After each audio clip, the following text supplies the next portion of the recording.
DJ दीपक DJ दीपक DJ दीपक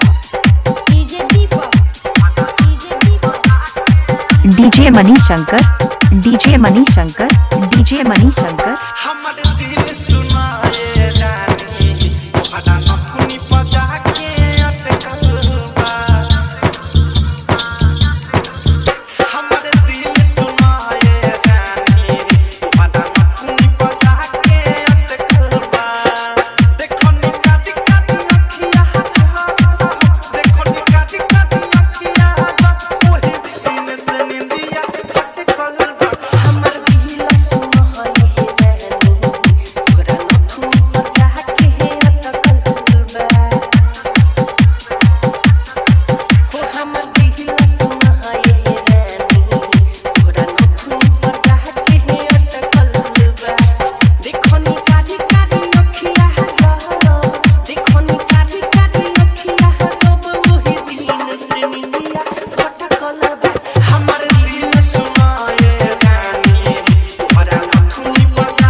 DJ दीपक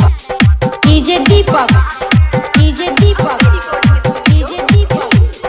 DJ दीपक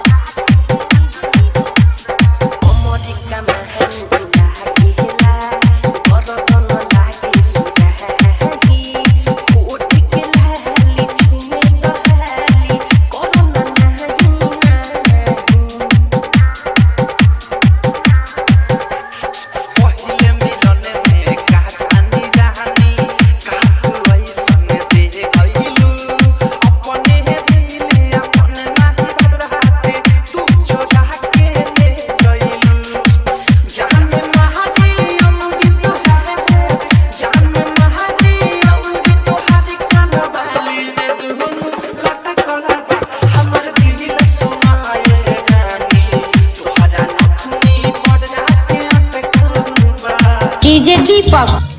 DJ दीपक DJ दीपक DJ दीपक मधुबनी चौक, उपरी बाजार, मधुबनी चौक, उपरी बाजार, मधुबनी चौक, उपरी बाजार।